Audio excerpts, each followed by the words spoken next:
And a good Thursday morning to you. Welcome into the Nick Craig Show, streaming live this morning on YouTube, Rumble, and X. Don't forget that you can take the show with you 24/7 in your favorite podcast app. Just search for the Nick Craig Show, hit that subscribe or follow button, and take a new program with you each and every weekday morning. You can also listen online by visiting the website, nickcraig.com. We've got a busy Thursday morning coming up for you here this morning. We start off with some news that came out pretty late last night as it related to Donald Trump's continued pressure on international foreign trading partners over tariffs and what he continues to claim are unfair trade practices that negatively affect the United States of America. So, what did we learn last night around 7 o'clock or so? Well, a U.S. Court of International Trade, or the U.S. Court of International Trade, I should say, blocked some of those reciprocal tariffs that were unilaterally imposed by President Donald Trump in the early parts of April. The ruling is seen as a potential major blow to Donald Trump's economic agenda and these ongoing efforts to not keep tariffs in long term. All right, I continue to bring this point up because I think it's relevant. I don't believe the idea, and I could be dead wrong about this. I'm not in the administration, but I believe when you're looking at these reciprocal tariffs and what's going on as it relates to various trading partners across the world, you're not looking at a situation where long-term tariffs are the solution. I don't think anybody is indicating that that is the case. However, what you are looking at is a situation where you want to bring various trading partners to the table, bring them in for negotiations. How do you go about doing that? Well, you put these tariffs on them, you squeeze them a little bit, give them a little bit of pain, a little bit of pressure, and that forces them to come to the negotiating table. Whether you like it or not, it is very much what Donald Trump lays out in his book, Art of the Deal, which came out, 30 years ago? I mean, this is not necessarily a new tactic or a new strategy from the president. He's been relatively consistent as it relates to negotiations, as it relates to dealing with whether you're talking about business deals, trade deals, whatever. Art of the Deal from President Trump. In its ruling, a 3-judge panel on the Court of International Trade said that the International Emergency Economic Powers Act, that's known as the IEEPA, which Trump invoked to impose the tariffs, do not authorize a president to levy universal duties on imports. Reading directly from the 3-judge panel, quote, "The worldwide and retaliatory tariff orders exceed any authority granted to the president by IEEPA to regulate importation by the means of tariffs." They continued to say, and separate and specific tariffs on Canada, Mexico, and China related to drug trafficking fail because they do not deal with the threats set forth in those orders. So you've got kind of two things going on here. One, you've got the seemingly unilateral tariffs under the International Emergency Economic Powers Act, which the president has invoked as a way to put these tariffs in place. And then you've got some of the tariffs on Canada, Mexico, and China as it relates to fentanyl and the unbelievable, almost unimaginable amount of drugs and precursors to fentanyl that are flowing in through places like the U.S.-Mexico border. However, this court claims that because these trade tariffs do not just have an impact on drug trafficking, therefore it is not relevant to use it for that. Trump chose to go about this by declaring a national economic emergency under IEEPA, which did become law back in 1977, and then using that emergency as a justification for putting these tariffs in place and not going through the traditional process for tariffs, which does in fact require going through Congress. However, in this case, under the president and his team's belief, there's an emergency that's taking place. Therefore, they are authorized under this congressional act from the late 1970s to go forward with these unilateral tariffs. The panel not only ordered a permanent halt to the tariffs at issue in the case, but also barred any further modifications to them. So that's significant because what you would likely see is the administration try and walk some of this back to maybe sweeten the pot a little bit and make it not as big of a deal. However, this three-judge panel in the U.S. International Trade Court says, no, you can't do that at all. You cannot modify any of these tariffs. You've just got to get rid of them, this permanent halt. The Trump administration was given 10 days as of last night around 7 p.m. to make necessary changes to carry out the judge's orders. Now, it's important to note that immediately the Trump administration has appealed this decision to the United States Court of Appeals for the Federal Circuit. So that's going to be an appeal that the administration is making in an attempt to get this decision by the U.S. Court of International Trade either struck down wholesale, to get some sort of temporary injunction placed against it so the order doesn't go into effect. And while the clock is ticking on this, he's got essentially 9 days. The administration has essentially 9 days to get this federal court of appeals to take this up, or these tariffs are going to stop whether Trump wants them or not. Several existing tariffs on specific products like aluminum and steel are not impacted by yesterday's ruling because the president did not invoke IEEPA powers to justify that they are necessary. White House spokesperson Kush Densey, in a statement on the ruling, said, quote, "Foreign countries' non-reciprocal treatment of the United States has fueled America's historic and persistent trade deficits. These deficits have created a national emergency that has decimated American communities, left our workers behind, and weakened our defense industrial base, facts that this court did not dispute. It is not for unelected judges to decide how to properly address a national emergency." And with that last line there from the White House spokesperson, it does bring up a very valid and interesting discussion that we have had now for months, and many of you listening have kind of pondered for months. At what point are courts going too overboard as it relates to executive power played out and executed by the President of the United States? I mean, you look at so many of the executive orders that President Trump has brought forth in the last 130 days, however long he's been in office now, since early or later parts of January. How many of these orders have been blocked, stayed, temporarily blocked, permanently blocked by various judges? And the reality is a lot of them. Now, the simple reality of this is that as this goes through the legal system, the president, I strongly believe, and I don't really know about this one yet, I'm not immediately clear, but for many of the executive orders that have been blocked by some wacko leftist judge somewhere around the country, the president and his administration will likely be successful in court as it plays out. But as you're well aware, the unfortunate reality of the legal system, especially at this very high level, things happen incredibly slowly. I mean, the thing I like to say is the slow wheel, the slow cog of justice. And it's slow. I mean, years for some things to play out in court. Years. And the question as it relates this morning is the president doesn't have years to wait for these legal battles to play out. He is in office for a finite amount of time.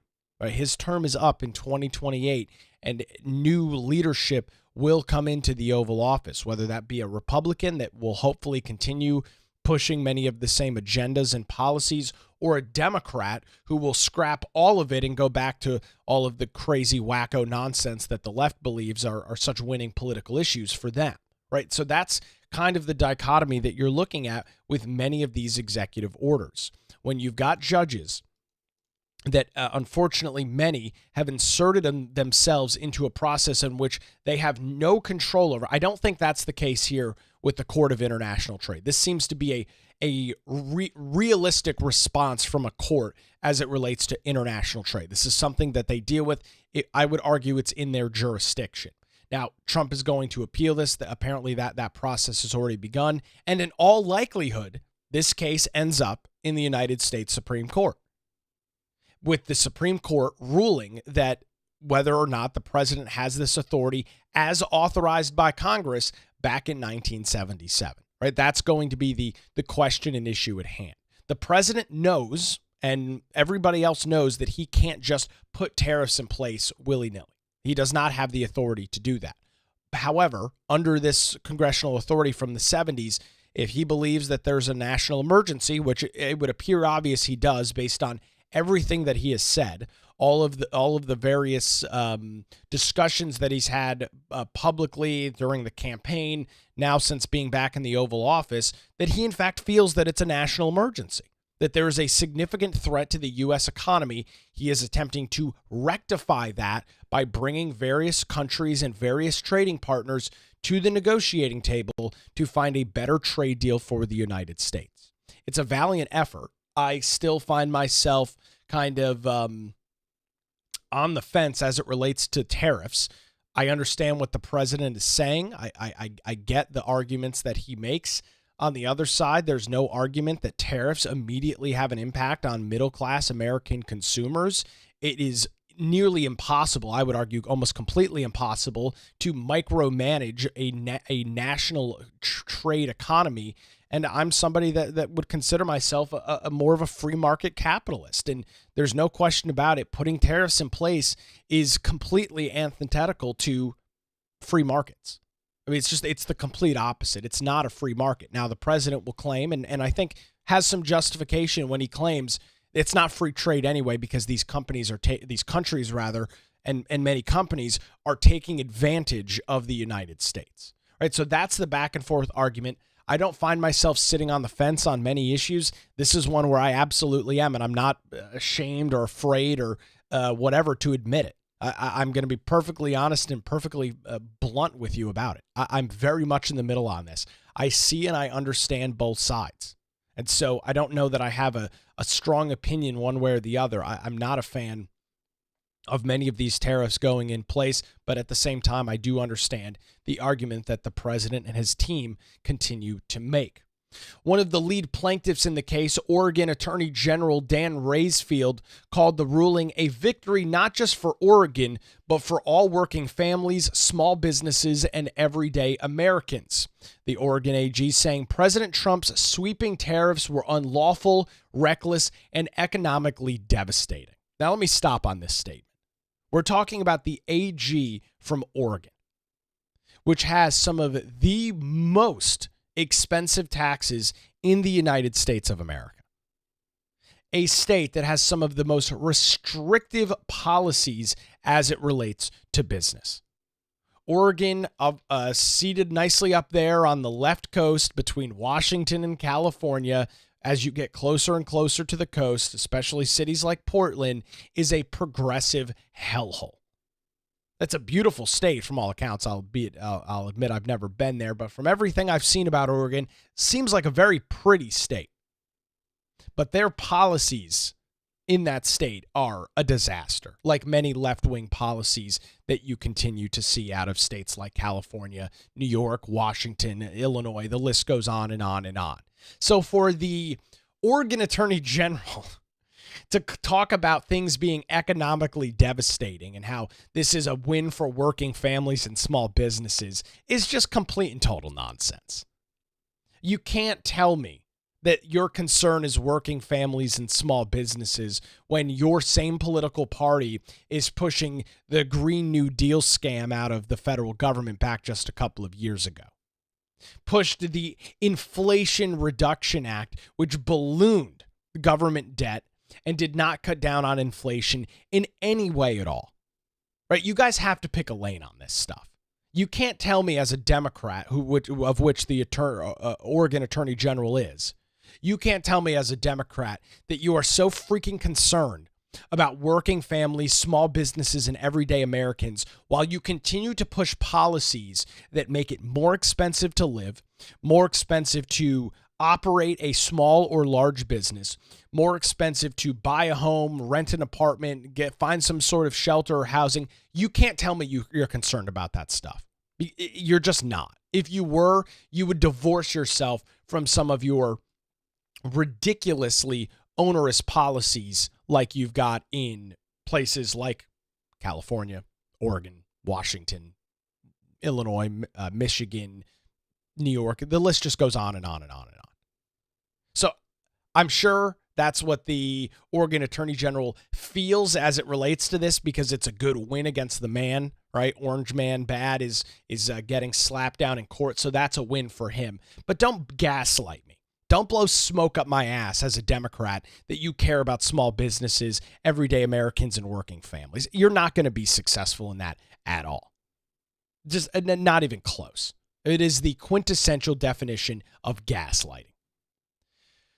Wednesday's ruling out last night responded to two separate lawsuits challenging Trump's tariff. One of the suits was filed by a group of state attorney generals, all Democrats, by the way, no surprise there. The other suit was filed by 5 American businesses that rely heavily on goods imported into the United States, which they claim are severely affected by tariffs. The 3-judge panel said that in its ruling that Trump's tariffs orders were unlawful as to all, not just the plaintiffs, meaning that when you've got a case like this coming forward, the judges could have ruled that just for those 5 American businesses, the tariffs were unlawful, and those 5 businesses would have had some sort of legal carve-out or some legal exemption around this. However, that is not what the judges said. They said it's unlawful to all businesses, not just the 5 that brought the suit. Trump on April the 2nd unveiled sweeping reciprocal tariffs on imports from nations around the world, ranging from 11 to 84%. Just a couple of days later, on April the 9th, he issued a 90-day pause in some of those tariffs, but kept in place the 10% baseline on most products entering the country. The panel, in its ruling on Wednesday, said that it did not see a clear connection between the purported emergency that Trump was using to justify the tariffs that responded to drug trafficking and what tariff can do in practice. Trump had argued that at the time, a 25% tariff on Mexico and Canada and a 10% levy on imports from China were urgently necessary because the countries had failed to arrest, seize, detain, or otherwise intercept drugs and drug traffickers, which is accurate. I mean, Mexico and China, to the lesser degree Canada, but those two countries in particular, they don't care if fentanyl is flowing into the United States. They don't care that those drugs or some of the precursors to those drugs are flowing across the border. They could care less. It's just more money in the pocket of the Chinese Communist Party, more money in the pocket of the Mexican government, which, of course, in many areas is almost exclusively run by street gangs and drug cartels. I mean, Mexico's almost a third world country for Christ's sake. I mean, it's insane. They have not been serious about this because they didn't have to. I mean, why didn't they take this stuff more seriously? Because you had a bumbling idiot in the Oval Office prior to January the 20th. I mean, you had a guy that was not serious about any of this stuff. You had a guy that seemingly didn't care about the incursion of fentanyl and other drugs into the United States, leading to an epidemic of overdoses that is unimaginable. He wasn't tough on Mexico on this stuff. He wasn't tough on China on any of this stuff. So they just continued to package the stuff up and fly it into the United States, whether that be illegally smuggled across the border, putting it in packages that were making their way to the United States under the limit of which they were checked by import agents. I mean, just they found plenty of ways around it, and seemingly the previous administration didn't care. However, the judges found that there was no clear link between the president's stated goal of cutting international drug trafficking and the method Trump was using to pursue it, charging import duties on legal trade. The panel said, quote, "Customers' collection of tariffs on lawful imports does not evidently relate to foreign governments' efforts to arrest, seize, detain, or otherwise intercept bad actors within their respective jurisdictions." That's obviously a very legal statement there, but I don't necessarily agree with the court on that. You put some of these tariffs on countries like Mexico and like China, and in this case, even Canada, to force their hand to be more serious about this drug enforcement, you will absolutely get a change. Nope, none of these countries want to pay the tariffs into the United States. They don't want the reciprocal tariffs on U.S. goods into their countries either. at least at the levels that have been discussed as of late. They don't want that. It's not good for business for them. Trump is trying to once again bring them to the table and force them to negotiate. And we can have a full-throated argument and debate over whether that's going to work or not. But the idea that, well, there's no clear link between some of these tariffs and cutting international drug trafficking, I think that's a very flimsy legal argument or legal opinion that these justices are making. You want to claim that he doesn't have authority under the 1977 Congressional Act? That's one thing. But trying to claim that you can't find a direct link, which of course you're not going to be able to, between some of these tariffs and drugs flowing into the United States, I think is just very shaky at the best. So this is what I would argue is a big blow for the Trump administration. This is something that they are going to have to go back, kind of lick their wounds on this a little bit.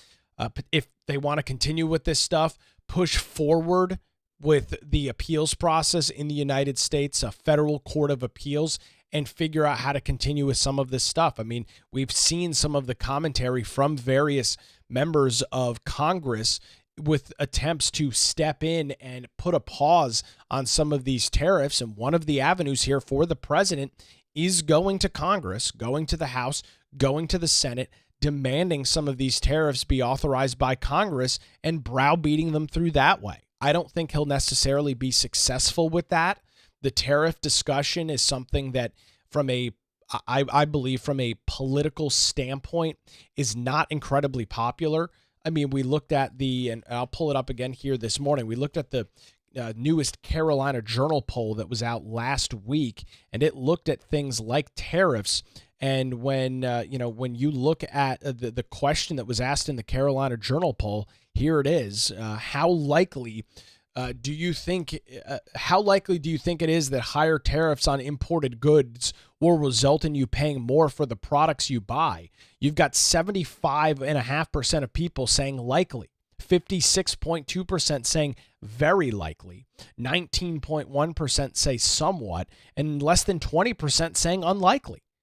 I mean, so this is the most recent Carolina Journal poll out just a couple of weeks ago. 75% of people say, yeah, these higher tariffs are going to result in me paying more for products. Now, some folks are, in fact, willing to give this a certain amount of time to play out. Most individuals are willing to give it at least a little bit of time. But in the short term, they understand that, yes, this is going to have a pretty significant effect on this. And when you look at the polling on that, the question was, how long of a disruption to the U.S. economy would you be willing to accept in order for the U.S. to realize any economic benefit from higher tariffs? 40% of people say right off the bat, I don't believe that there will be any benefit from tariffs at all. Then you've got 16% of people that say they'd give it a year, and another 17% of people that say that they'd give it 2 to 3 years. So between 1 and 3 years there, you've got in the mid 30s as it relates to people that are willing to give it some time. So everybody, for the most part, 75% of people admit, yes, it's going to have an impact.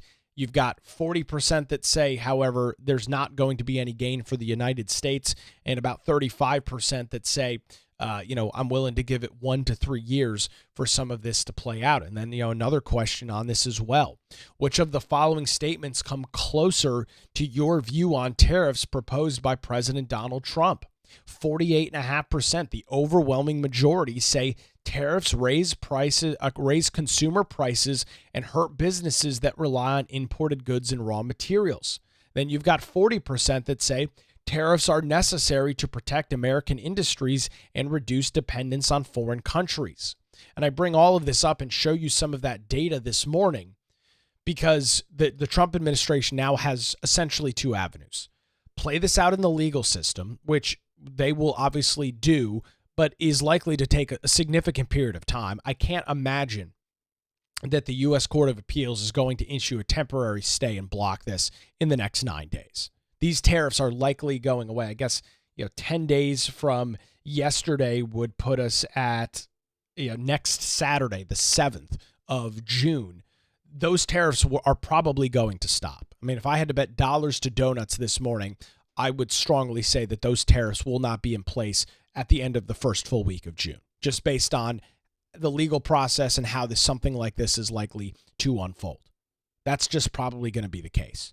So with that probably being the uphill battle that the administration is going to see from a legal perspective and play it through the court system and let the legal system do its thing, that only leaves one other venue and one other avenue, and it's going to Congress and getting something approved. But again, you look at some of these numbers on tariffs, and again, this is just one poll. This is one snapshot of one day, one period in time of what people think. I do not believe, especially many House and Senate members that are going to be up for re-election in the next couple of years, that they want to tie themselves to tariffs. I just don't think that it is such a politically popular idea that they are willing to essentially fall on the sword for this. I just don't think that that is likely or that that's going to happen. And that's just the reality of politics. I mean, you look at issues that are politically popular and issues that are politically unpopular. And I would argue that tariffs, even though some folks are willing to give it time, are something that are politically unpopular. Why? Because in the short term, 75% of people in this poll believe that it will have an impact on pricing. Nobody wants to spend more than they have to for goods and services, right? We are all trying to figure out how we can spend essentially the least amount of money possible to get the highest quality of service or product possible. We do this day in and day out, all the time. And so with 75% of people saying we have an issue with it, or this is going to cause an increase in pricing, therefore it's something that's politically unpopular. I mean, that's just the reality of issues as it relates to elections and polling. The economy is always a top issue for American voters.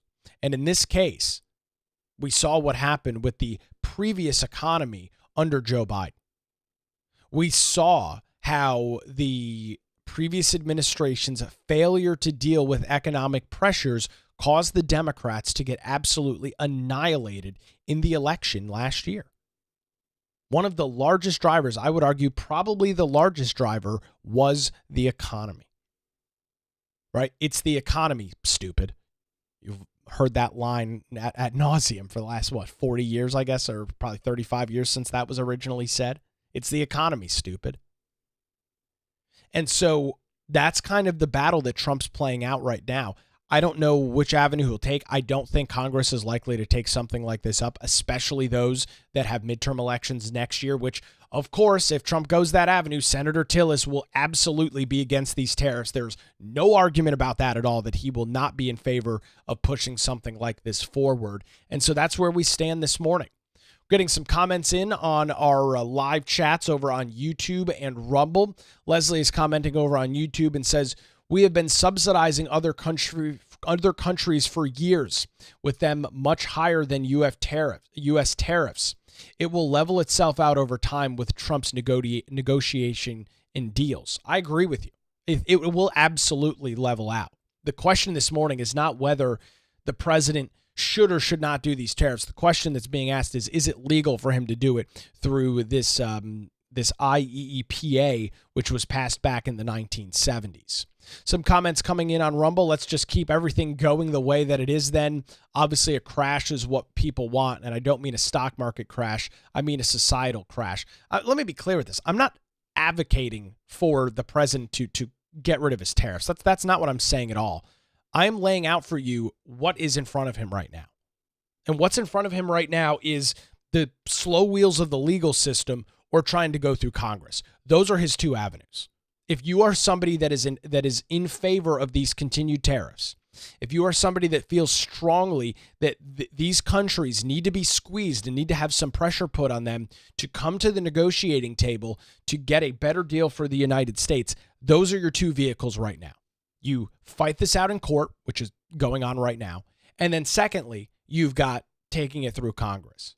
Now, there's very real questions that continue to be asked about judges stopping every single executive order and every single action that the president takes. That is a serious problem. That has been well documented, not only on this show, but on dozens of other shows. And it does create a very serious question about what authority does the president of the United States have when any leftist, wacko, radical judge who is, responsible for a small geographical area says, hey, you don't have the right to deport people. That's not necessarily the case with this. Again, we're talking about the U.S. Court of International Trade ruling on something. I would argue that they are, in fact, this is something that is under their subject matter expertise. Again, the U.S. Court of International Trade. We're talking about tariffs. We're talking about some of these restrictions. So I don't equate this decision to some radical leftist judge in Washington State blocking the Trump administration from deporting people. I think those are two separate things that are going on here. Both of them, unfortunately, have to play out in court. We'll continue to track those details. With this news, however, the U.S. stock market in the green this morning. Dow futures up about 200 points in pre-market trading. We are about an hour and a half from the market open. S&P futures up 64 points this morning, and NASDAQ futures up just over 300 points as well. So with this, stock market is in the green. The uncertainty, which is what these tariffs create, whether you like it or not, is something that investors don't like. Again, is the stock market an indicator of the American public? I don't think so at all. Is the stock market the best barometer to be used as it relates to the status of the economy? No, I don't think so either. So, but just passing that along to you, at least the investor world seems to be pretty happy with this decision. We will likely hear more from the president today. This, again, came out about 7 o'clock last night. We did get that one statement from the White House, but I would imagine, just check my email here real quick and see if we've got details as to what the president's schedule is today. He is set to have lunch with the vice president at 12:30. There is a press briefing that is scheduled at 1 p.m. Today as well, and the president is going to be in the Oval Office around 5 p.m. So not sure if we'll hear from Trump about this today. We will definitely hear about it from Caroline Leavitt. She is set to have her briefing coming up at 1 o'clock this afternoon. So if there's any relevant clips or any relevant information, we'll, of course, pass it along to you coming up tomorrow morning. Well, I want to thank this morning the Law Group for their continued support of the show. It is not possible without their support and your support through places like patreon.com. When legal challenges arise, trust the Law Group right here in Wilmington. Since 2003, their experienced attorneys have provided high-quality, affordable legal services across eastern North Carolina. Whether you're facing a divorce, navigating real estate transactions, or maybe you're in a position where you need a strong defense. If that's the case, the Law Group has your back. Their dedicated team ensures your questions are answered and issues are resolved promptly. Great news, they're located in downtown Wilmington and just a phone call away at 910-251-6088, or you could visit them online at lawgroupnc.com. That's 910-251-6088, or online their website, lawgroupnc.com. The Law Group, experience and dedication you can rely on. Appreciate the Law Group and their continued support here of the Nick Craig Show. On the other side this morning, a new report out from a group called Accuracy in Media, AIM. They have caught a member of the UNC Charlotte, that would be the University of North Carolina at Charlotte, talking about how they are bypassing DEI restrictions that were implemented by the UNC Board of Governors. We've got that video coming up, plus a call to action Monday for the New Hanover County Board of Commissioners meeting. All of that as we continue rolling on a Thursday morning live on YouTube, Rumble, and X, and 24/7 wherever you get your podcasts.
And welcome back to the show, streaming live this morning on YouTube, Rumble, and X 24/7, wherever you get your podcast. Something I do want to pass along to you as we have gone through the county budget over the last couple of weeks. There is a very important meeting coming up Monday afternoon. I would encourage you to be there.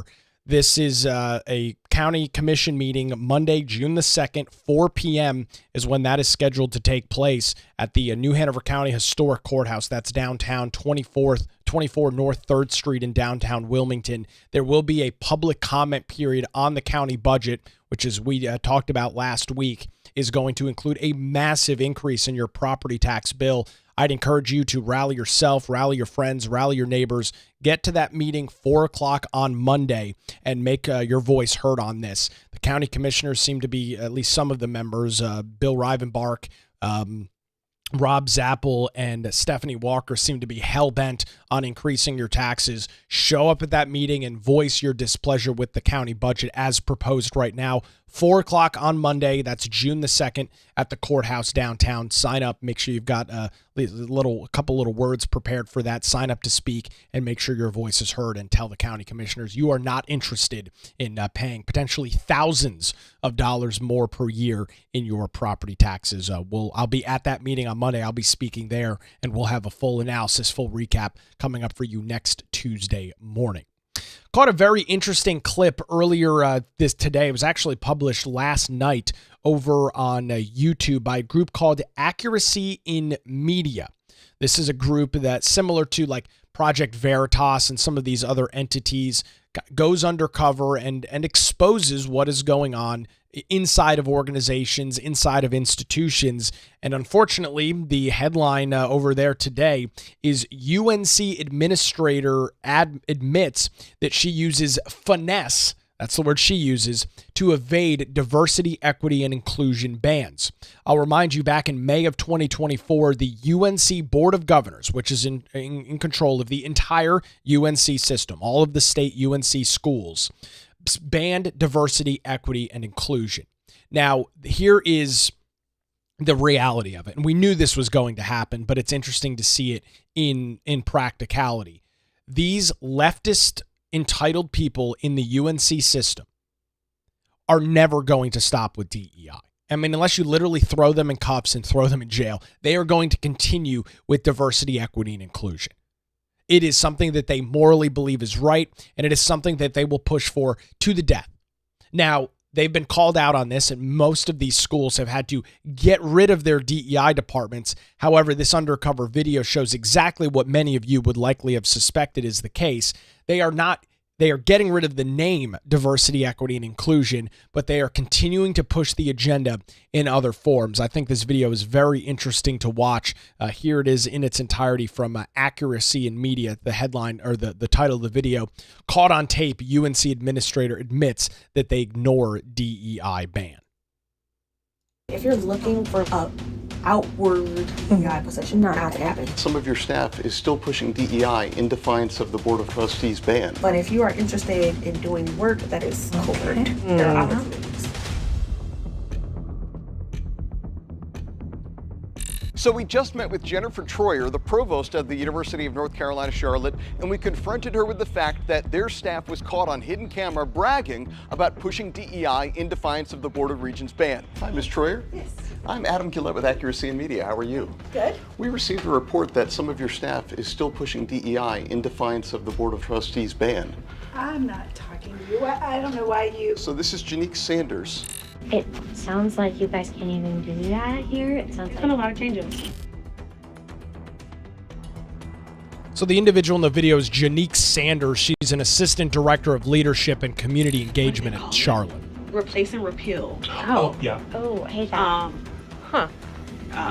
Decision, basically. okay So we had a former, I guess you would consider it a DEI policy. yeah It also established a CDO presence on this Yeah. campus. I'm just going to give you a real spiel. I'm Yeah. not about to hide it because I Please. have I have a general feeling that you're fine.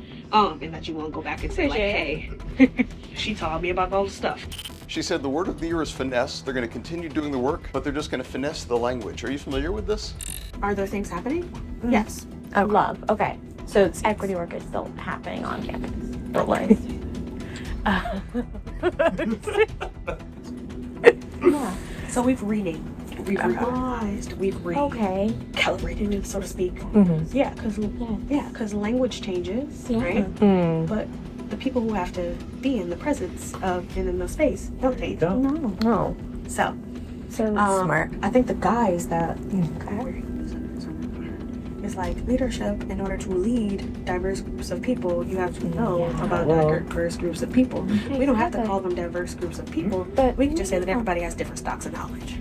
So in the state of North Carolina, the Board of Regents banned DEI from their universities. But here at UNC Charlotte, we found that they're merely finessing the language. That's why I told my students this year. The word of the year is finesse. Okay. So there are certain things that I can't say. Yeah. And I haven't said them this whole time. Yeah. I'm pretty good at learning how to be PC. Do you think the Board of Regents would be bothered knowing the fact that even though that the university claims that they've gotten rid of DEI, your staff is openly flouting that they're still pushing DEI just under other names?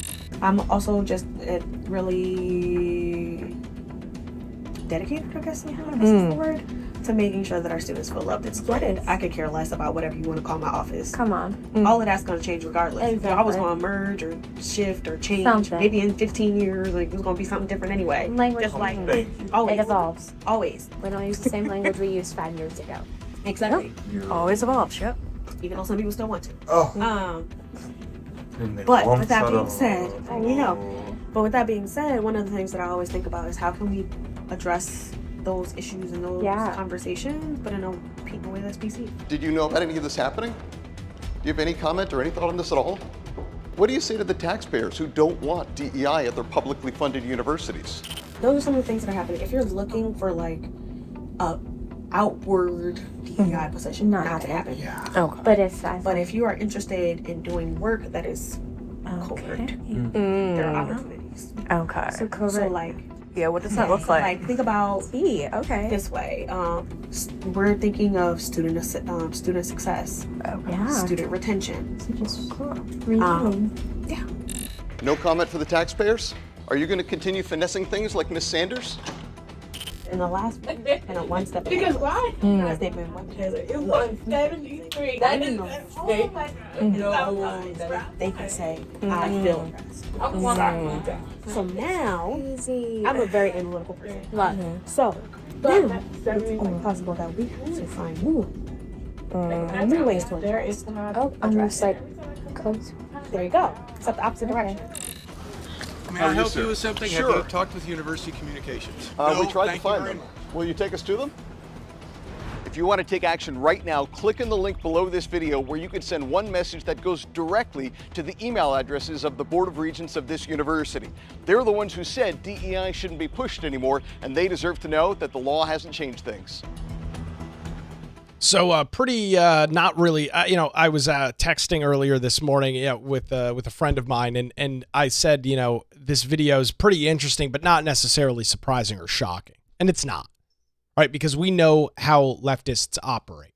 They are demanded by the UNC Board of Governors to remove diversity, remove equity, remove inclusion policies and departments within their schools, and they refuse to do so. And so they, as you heard from the great lady in that video, that they're just going to find a way to finesse. That's how they're going to work around this. That's the word of the year. They're going to finesse the situation to continue to push diversity, equity, and inclusion, continue to push these policies, but under different names. And that we knew this was going to happen. I even think I referenced that this was going to happen as it related to some of these other things that have gone on, because we know how important DEI is to the left. It is, I would argue, one of their huge policy agendas and policy points. I mean, I might even argue it is their identity. I might make the argument this morning that the left's entire political agenda and identity revolves around DEI. They are not going to give up this fight easily, right? When the Board of Trustees says no more DEI, they're not going to fold their cards and say, well, we had a nice run with it, but we lost, on to the next thing. No, they are going to fight this tooth and nail. They are going to find ways to continue to operate in this manner through other agencies, through other departments, through other names. They will find a way to massage DEI into everything because it is their political identity. It is their political agenda. Now, we have gotten just some very early reaction on this. Again, this post and video came out pretty late last night. Woody White, who is a former New Hanover County Commissioner and a former state senator, also a former member of the UNCW Board of Trustees, now sits on the UNC Board of Governors for the entire UNC system, the same board that, in fact, got rid of these DEI policies. Well, former County Commissioner Woody White posting this on his X account earlier this morning saying, "This is disappointing to see. I worked closely with other members of our board and the system office to repeal and replace the DEI policy system-wide in May of 2024. The UNC System Board of Governors directed each institution to implement the new policy, eliminate spending on DEI, and report compliance by September the 1st. We expected all institutions to fully comply, but suspected some would stealthily attempt to rearrange job descriptions and shift personnel, but not undertake what was intended, which was a full uprooting of discriminatory practices and diverse doctrines and a return to institutional neutrality." Woody White goes on to say, "I will be asking our system office to make a formal inquiry about the things said in this video and expect that UNC Charlotte will be forthcoming in a response." A very strongly worded post there from UNC Board of Governor UNC Board of Governor member Woody White. And as he's noted in his post, we suspected some of this would happen. And yes, unfortunately, that is what we have come to expect. We know that the left does not play by the rules. We know that when the left is told not to do something, they just continue to do it if they believe it's something that they believe strongly. And I would argue that DEI is probably the top of the list for Democrats right now. I would argue it is probably their top thing right now because so much is encompassed in diversity, equity, and inclusion. So much money is in DEI. I like pulling out this study on how much money is spent on DEI because it is a shocking amount of money when you look at all of the various private groups, all of the various contractors, all of these people that are spending money on diversity, equity, and inclusion. It is hundreds of millions of dollars a year. Hundreds of millions of dollars. So not only is it a very useful program for the left because they can continue to push their political identity, their political agenda, and their political policies, but a lot of money, or a lot of people are getting filthy rich on DEI. There are so many entities and groups that are collecting millions of dollars a year from state governments, from local governments, from colleges, from Fortune 500 companies, from middle-sized businesses they have gone in there, demanded and forced DEI agendas and initiatives, and essentially blackmail these companies into hiring them to provide DEI training. Sensitivity training on this, video training on how to have a more diverse workforce and a more diverse this and a more diverse that. Everybody in the circle is getting rich on DEI. So you've got kind of a two-pronged approach here as to why the left is going to fight this tooth and nail. All of their friends are getting rich on this stuff, and it is a great avenue for them to continue to push their agenda. They are not going to give this up without a fight. And then the $1 million question this morning is, what do we do about it? Right? That's the hard part. You can tell these schools to get rid of DEI. You can demand that they get rid of it, like the UNC Board of Governors did back in May of last year. You can demand it. You can legislate it out. You can ban it. You can do all of this stuff. The question is, how do you enforce it? And that's the tough part of this whole thing.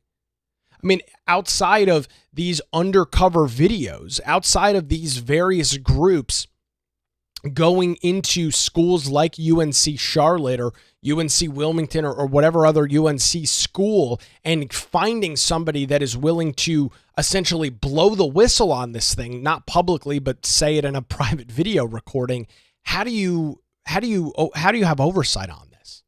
I mean, you can imagine that individuals in these positions, some of them are probably acting in a way that is probably pretty autonomous.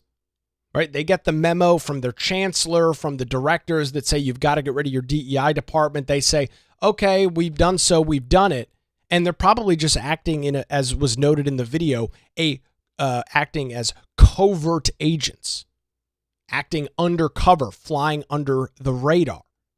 Now, at the end of the day, the buck stops with the chancellor of a school system, no question about it. But there's a practicality of enforcing this stuff. And I really don't have a good answer for it. I wish I could sit here this morning and tell you that I've got the silver bullet as to how you actually root this stuff out. I don't know what the answer is. I think one of the solutions, which is probably not going to be very popular, is people that were formerly in those positions, don't reallocate them somewhere else. You have to fire them. And that's unfortunate. But you take individuals that were hired put in positions to be diversity, equity, and inclusion officers, or leaders of the diversity, equity, and inclusion program on this, that, or the other. The only way to get that out of your entity, the only way to get that out of your institution or your organization, unfortunately, is you have to get rid of those people. Because if you put them in a new department and you change the nameplate on the door and you change what their badge says, it doesn't stop their agenda. It doesn't stop their ability to continue to push these radical leftist ideological teachings throughout various schools and various institutions. It just doesn't. These individuals are hell-bent on pushing this stuff forward. They will do it secretly. They will do it in some sort of covert nature, and they'll just continue until they're eventually caught, like this woman was in the video that you just watched. They will continue to do it until there are serious consequences for what has gone on. And again, what do those serious consequences look like? You eventually you have to start getting rid of these people. I'm not ever an individual that is in favor of calling for people to lose their jobs. I've been through that somewhat recently. It is a life-changing thing. There's no argument about that. I'm not one of these cancel culture people that says, oh, start firing people left and right. No, that's not me at all. But in this case, I'm not sure what the other solution is.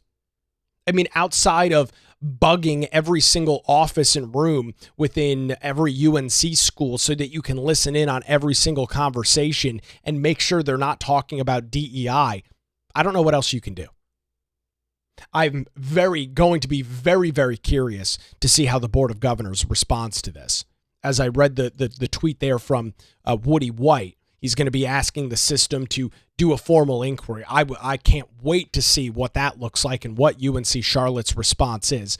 In this case, I believe that the woman in the video, Jaqueen Sanders, probably needs to lose her job. I mean, she is publicly admitting that she is defying orders from the UNC Board of Governors, that she is defying that order and attempting to continue to push a narrative and an agenda, but doing it in a secret way. She needs to lose her job. That's what has to happen. I don't have anything against her personally. I don't know her personally.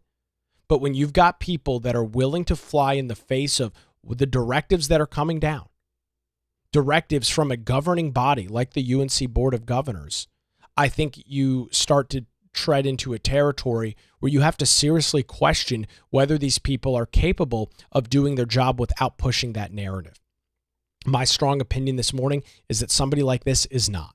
They have made it clear that they will continue to push that agenda. They will continue to push that narrative. This is something that we will likely continue to watch unfold and see play out in the next couple of couple of months and probably years as well. We'll see if the Board of Governors gets any response from UNC Charlotte, and we'll see what goes on there. You can read more on that story this morning over at aim.org, AIM, accuracy in media, AIM.org. We'll also have the links over on our Patreon, which is over at patreon.com/Nick Craig, where you can get access to daily show notes and more, including our monthly hangout that's headed your way tonight, 7 p.m. Eastern Time on Zoom. If you are already a member of Patreon, just log into your account or check your email for that Zoom link. We'll jump on there at 7 o'clock tonight. Typically lasts normally over the last couple months, 2 hours at least, having various conversations about the news of the day. That'll be coming up tonight at 7 o'clock. If you are not already a member of the Patreon, you still have time to sign up, log into your account there, and you'll see the link as well. Look forward to chatting with everybody tonight over at patreon.com/Nick Craig. Well, that's going to do it for a Thursday edition of the Nick Craig Show, streaming live this morning on YouTube, Rumble, and X. We'll be watching the trade and tariff discussion throughout the day today. We'll have the latest details coming up for you right here tomorrow on the Nick Craig Show. Have a great Thursday.